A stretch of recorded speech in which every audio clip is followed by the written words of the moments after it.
What's going on, everybody? It's your boy Itz-Beez-Da, the TrackStar, and welcome back to another dancehall video tutorial. So, in another one, we are go mix down a Riddim, low and stock plugins, and low and stock plugins. So, every single plugin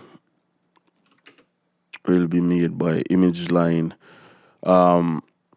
So, there are some what you want to call it? I have some effects in this track. I'm not sure which track have them and which tracks don't. So we have one here, so at 21.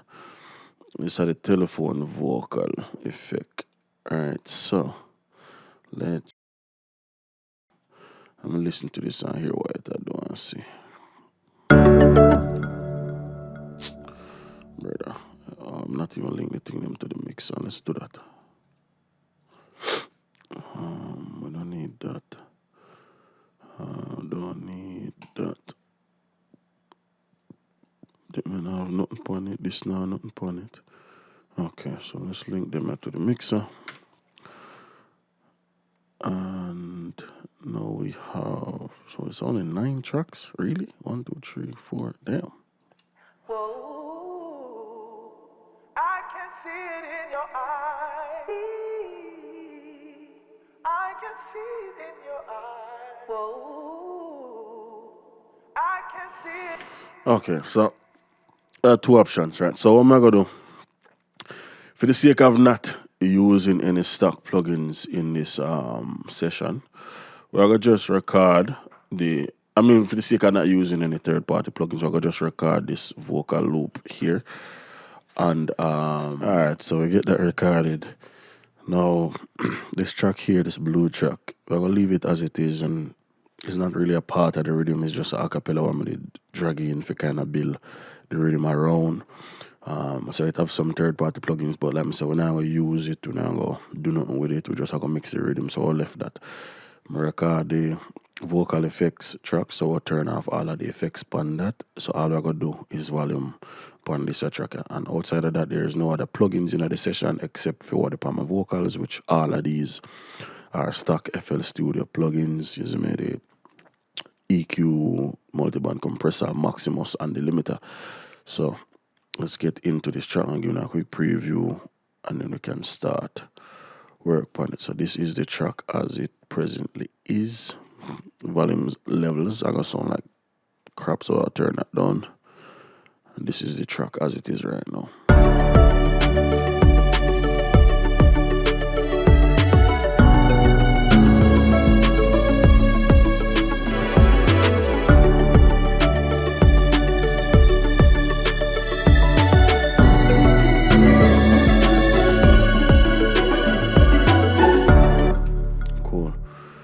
So we have a few different parts. We have some parts I need to get added to the mixer.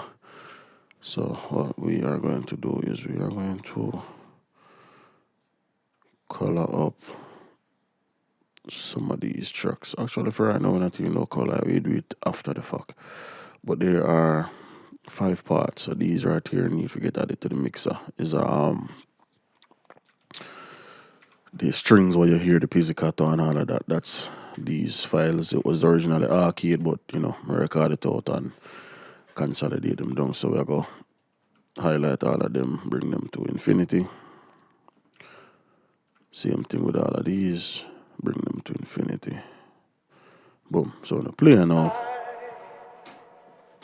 that's just the tail end of the sample. So we can really turn that off for right now. Cool. That's all we have right there. We have this reverse key and this vocal effects thing here,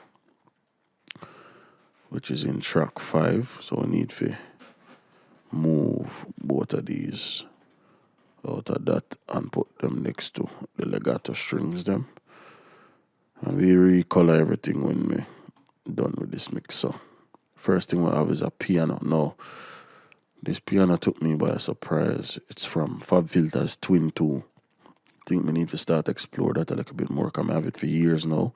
I've never used it, not that I can think of. So we have this as the first piano.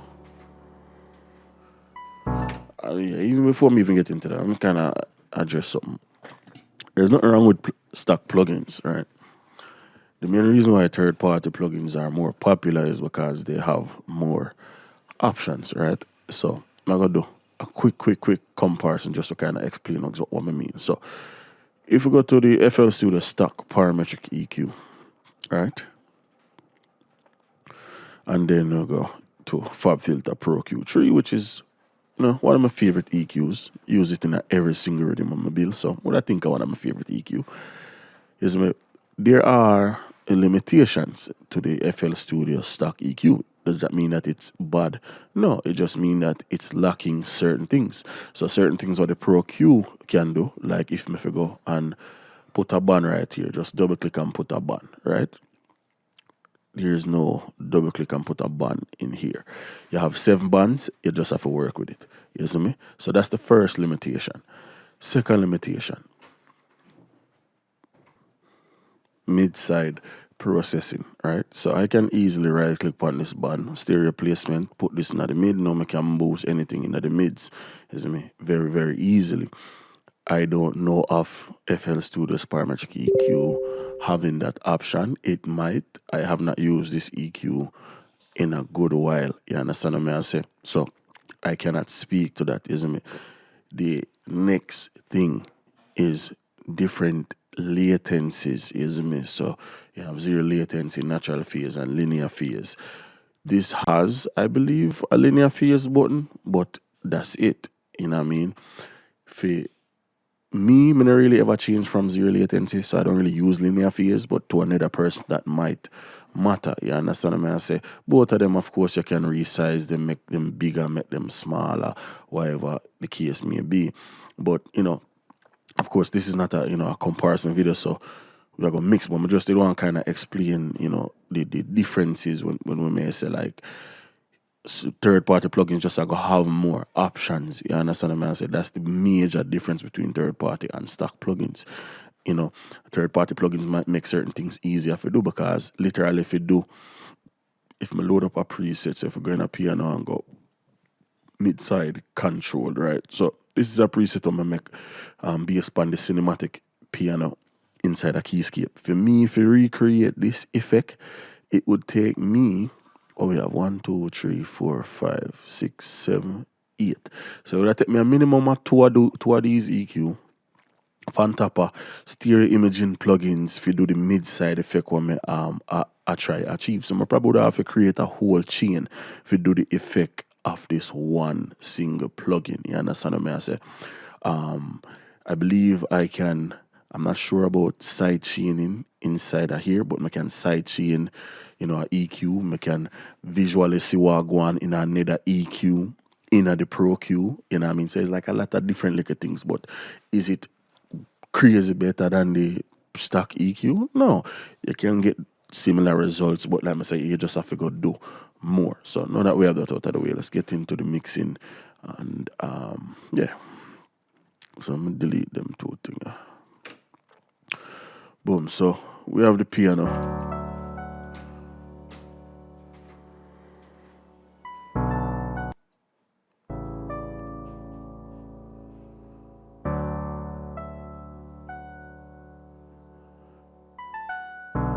Not bad. Cool. So firstly, let me say we'll treat it how we would normally treat a piano. Just I use a different tool. So I'll go stock plugins, EQ. First thing I'm going to do, I want to filter the low end. This is another thing, another difference. Okay, so we can right click. Never mind. Alright, cool. Boom. So we want a high pass.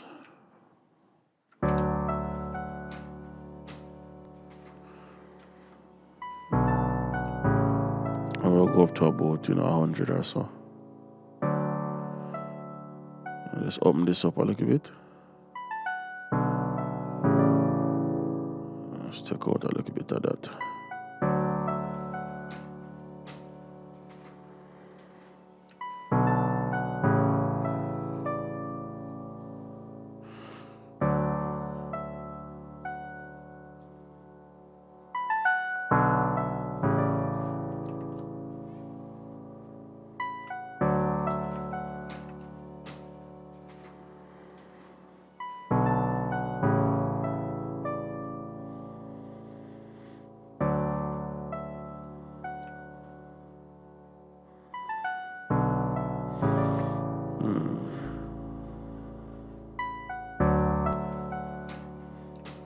cut a little bit more. Right about there. Now let's get like an environment started, right? So we're gonna load up one of the best reverb what you can actually use. I just don't use it because I have reverbs I like, but the Fruity Convolver is one of the best reverb plugins, period. No if ands buts about it, isn't it? The greatness of this reverb is the fact that you can basically use this and sample basically any space. So like you can record your own, which probably do a separate video about this or talk more about this in a different video. But basically if you go somewhere, I like let's say you're in a lobby somewhere, I like how it sound, right? I want per se like record that lobby and then use it as a reverb algorithm or whatever. You can use the Fruity Convolver. So like right now I'm in the basement. I can record an impulse of this basement and use it as, basically as like this waveform right here. So say if I go I'll show you I think. So if I go to up here, I'll go browse presets. Right. All of these chambers, these are just impulse responses, you see me? Just recordings of different places, and then once you get a sample, so if I feel like drag this to this, notice all of them different. If you play it, it's basically just the same sound being played in a different environments and then recording that sound, bringing it into the reverb. And it's crazy. It's a crazy plugin. Very, very good plugin, but we shall explore that more. So I will go real devices and we're gonna look for a nice see if we can find like a plate. So this is a lexicon section down here. This is Carg.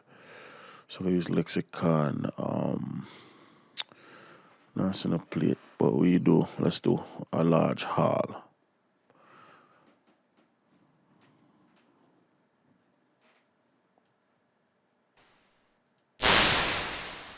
Right? Of course it's not gonna sound like that, just turn on the dry. I'll go put the width up to 100. So now let's rename this. Let's go Lex Hall, make this block, and then send the piano to it. Of course, we're not gonna have it that loud.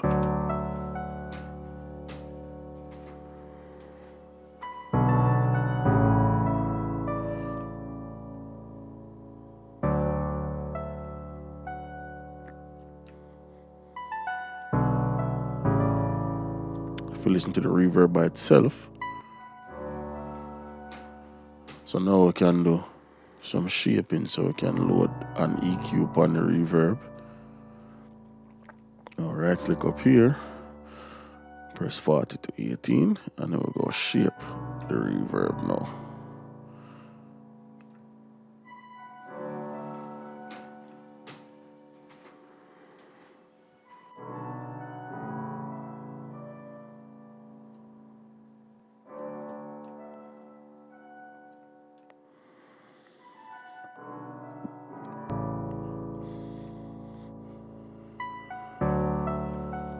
Nice.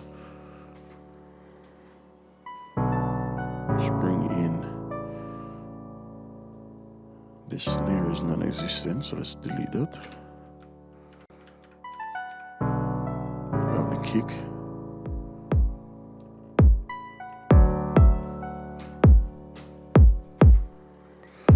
As usual, kick 7.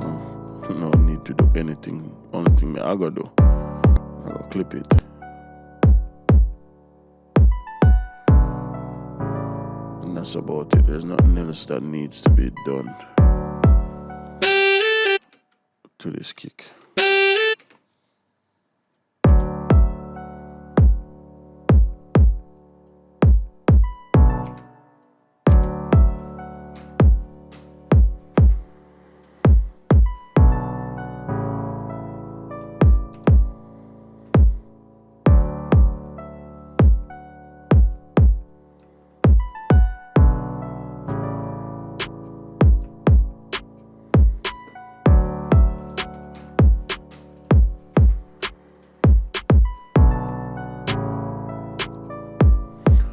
EQ.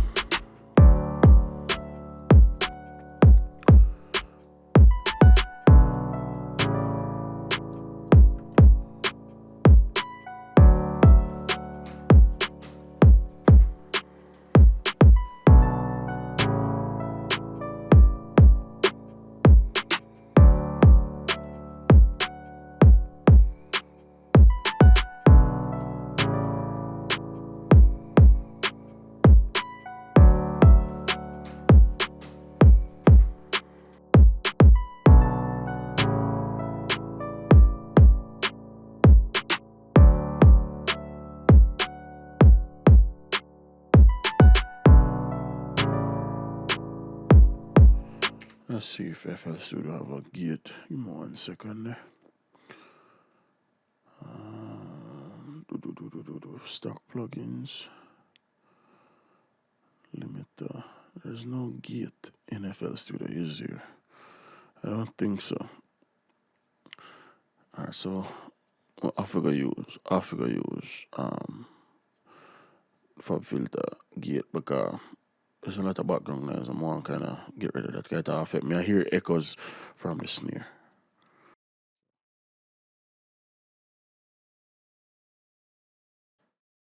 Alright, cool.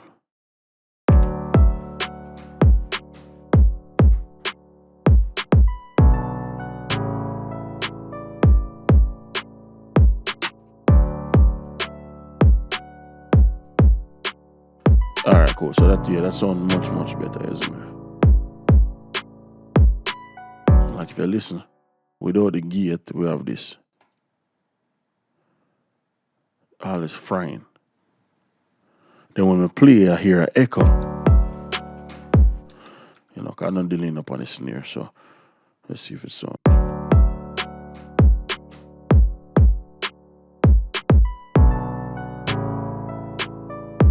Cool. Alright, so that sounds good. Let's continue on. So I have the kick here. I have the snare. Now we have the hi-hats.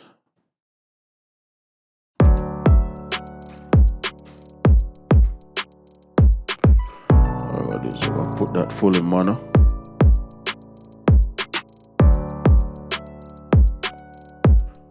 We'll load the EQ and we're gonna get rid of any little mud. Don't really see much, but never know.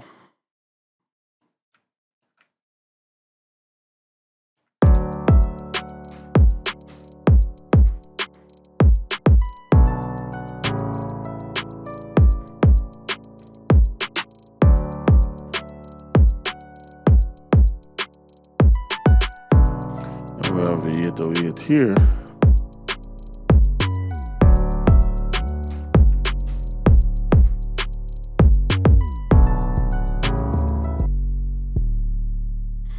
Similar treatment to using the Fab Filter EQ. Roll off the lows up to about 40.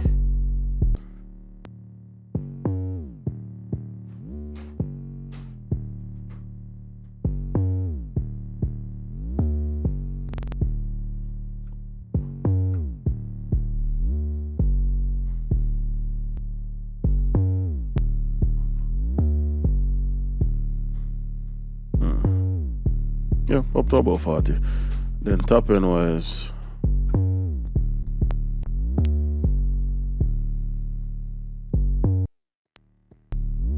similar treatment, but I'm gonna use a wide slope. Just kind of darken it up a little bit when I don't do too much though. If you play with the kick.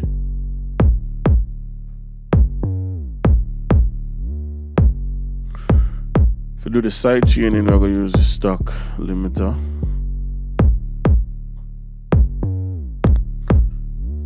That's pretty straightforward. I'll go side chain. No need to send the signal to this track. So side chain to this track. I'll set the side chain, or accept the side chain here. I'll set the threshold Right about there.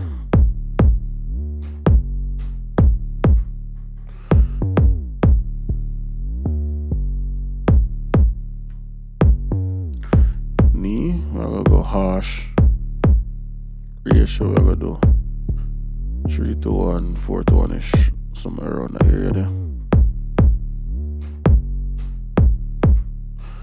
Now it's matter of just lowering the threshold till we start see side chaining, right? And if we maximize this, if we kind of show now one, I'll speed up the display.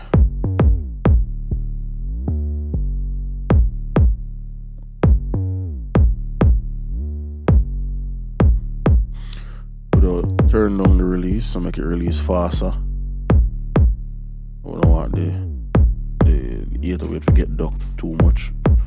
Increase the, now we left the attack where the release spotted there. Sustain we can bring up a little bit. Knee cool, ratio cool, threshold. So now let's take a look on the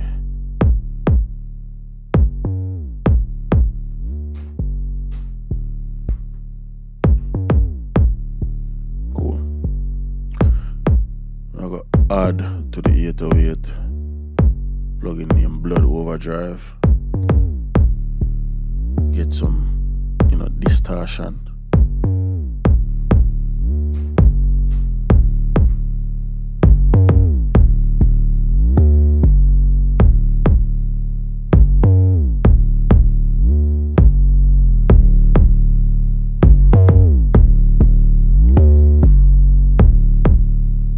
Nice.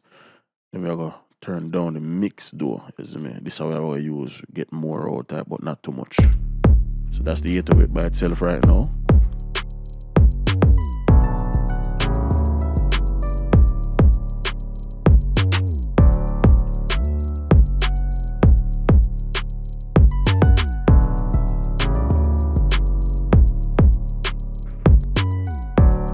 That's without it. That's with it. Nice. We have Nexus with a plug.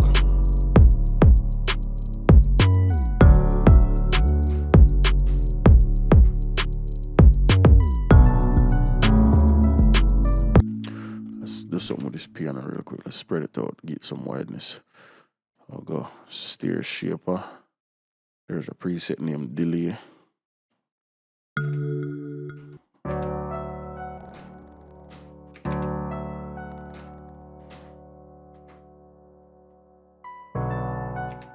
Nice. This plugin, this Nexus right here though.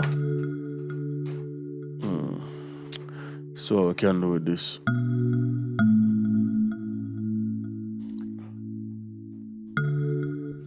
So firstly, what we can do, we can increase the attack, soft up the sound. So notice now it's basically a pad. If we turn down the attack, plucky. Let's go up about 10. A bit more. Want to keep one little bit of the pluck in it. Let's go back. Something about that.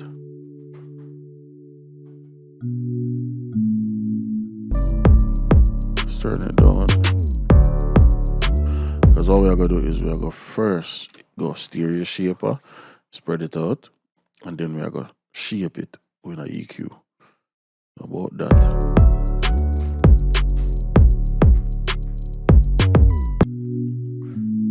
We're going to an EQ. Instead of use high and low pass this time. Which no, actually, hold on. We'll use high and low shelf instead of high and low pass.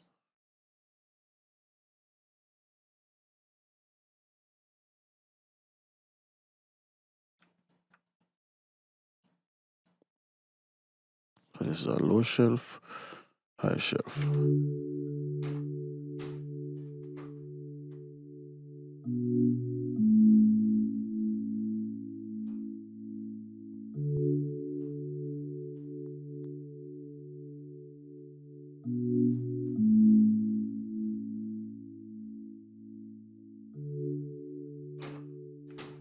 Send that to the reverb.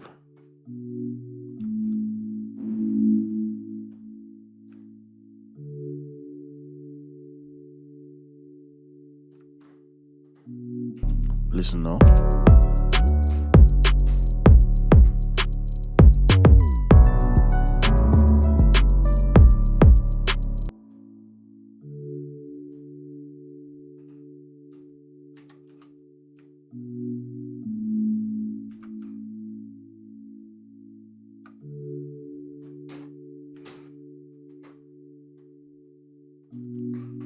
Also, can add some movement by adding a chorus.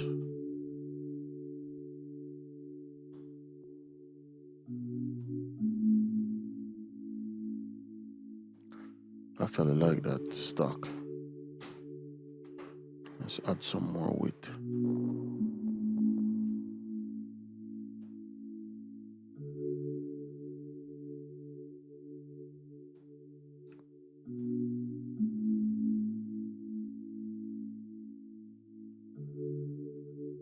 Nice. Let's bring in the other piano.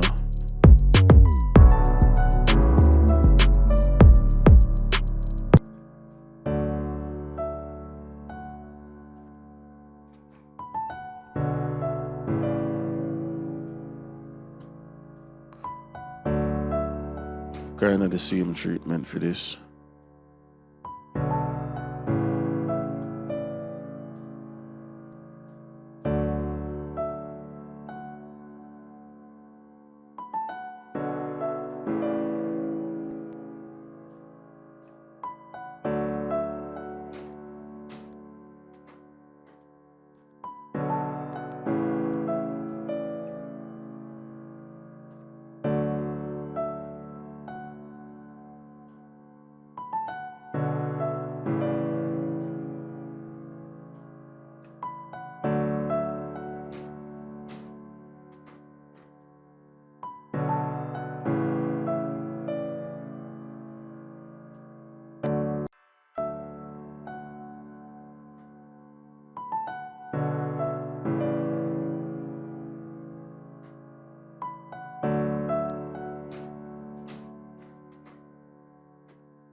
So we have this up.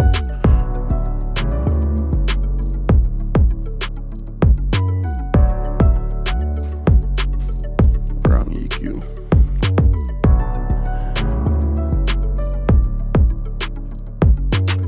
And for this, we're just gonna do a high pass, literally. That's it.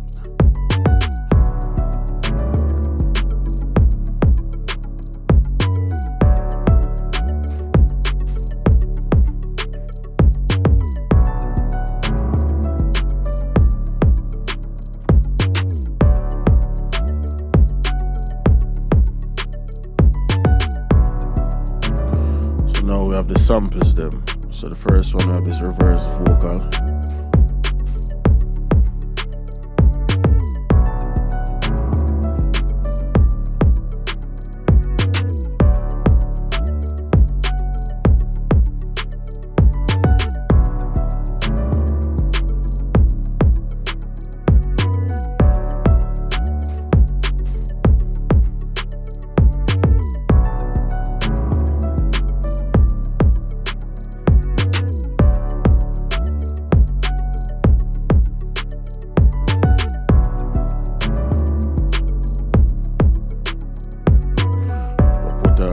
Fruity reverb on it.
nasty.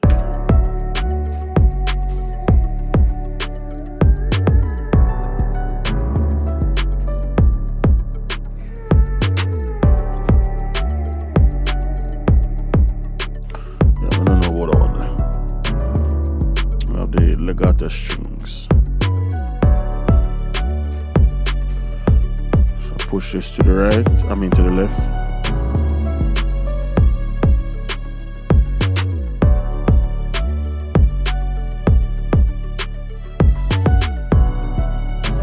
EQ, just simple, roll off, that's all.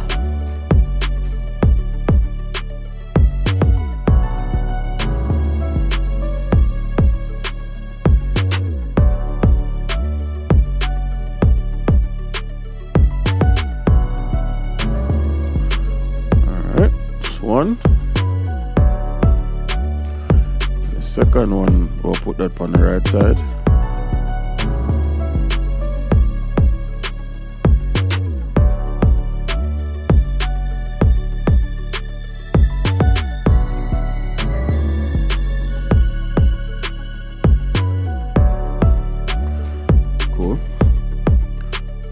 Two riff at the end.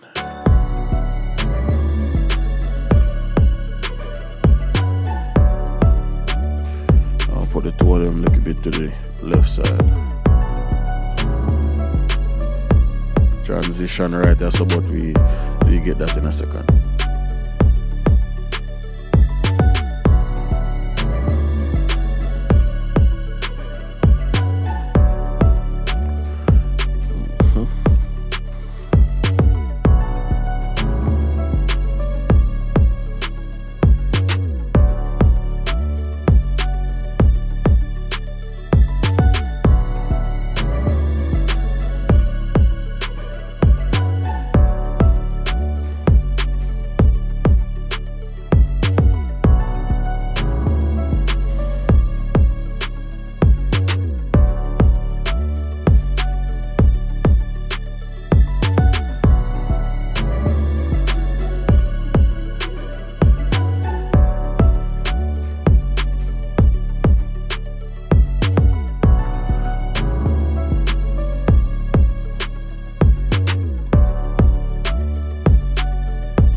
Then we have a transition.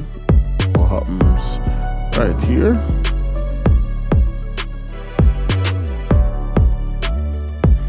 So I'll make sure so that I have a lot of reverb on it. Kind of thin it out a little bit at the same time.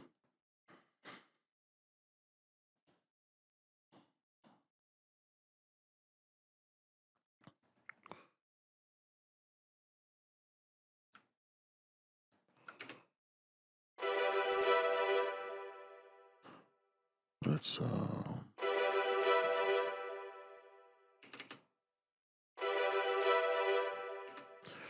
high shelf.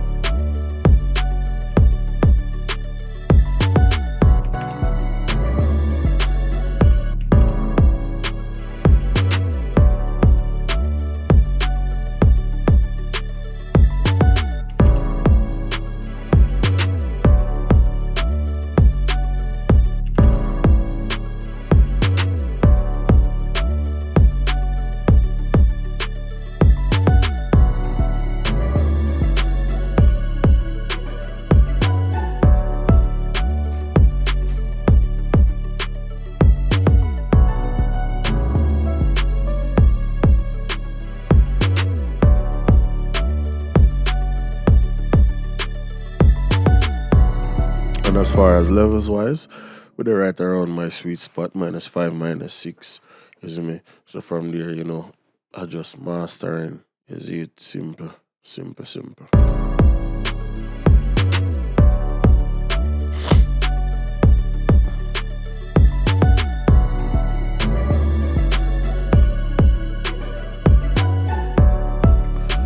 So if we let's do a quick comparison. So what we're gonna do is we're gonna record with all of the plugins on and without all of the plugins. So let's make one loop right here.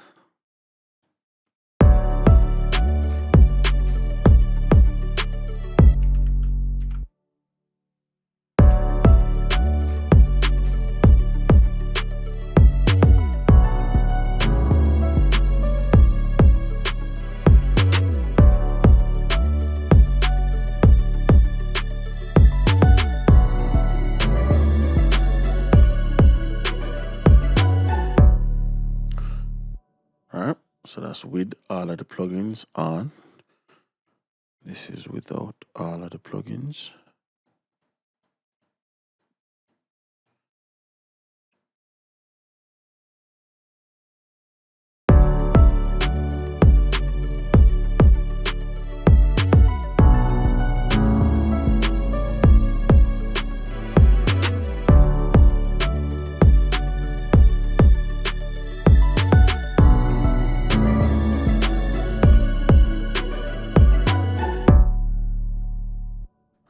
Cool. So let's turn on back all of them now.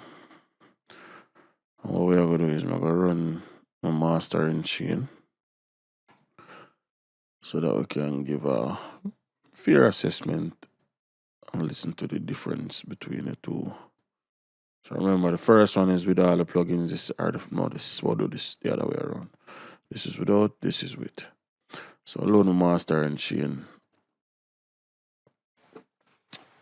And remember to keep in mind that this chain, by default, it is set a certain way. We are going to leave it as is. We're not going to do too much changes, as I say.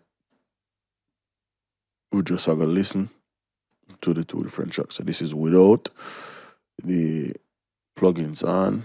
This is with the plugins.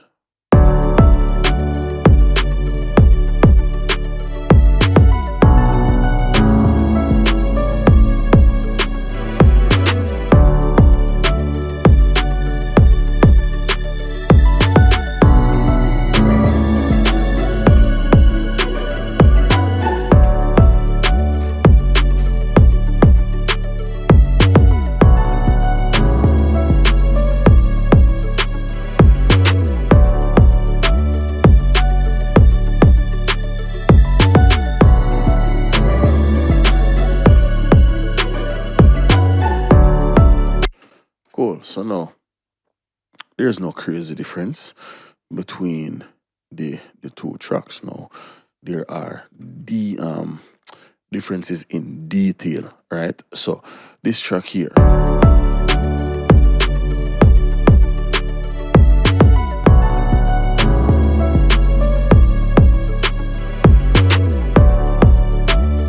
much cleaner.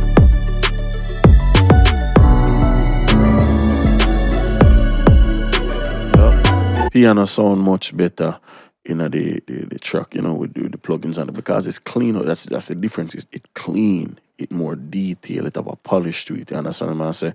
And then let me say, remember, this mastering chain is not tuned to this specific track, so we'll just listen to the differences. Now, if you look at the waveform, there's no crazy difference in the waveform. Yes, there is a difference in the waveform because we have plugins that run, as you can see, zigzag and is it, but the thing is just the minor details. So now mix, you are just cleaning up sounds, whether it be stock plugins, whether it be third-party plugins. It's the same thing. Yeah, try clean up the sound, try get sounds to fit better. The 808 and the kick in the one with the plugin spot. So much better.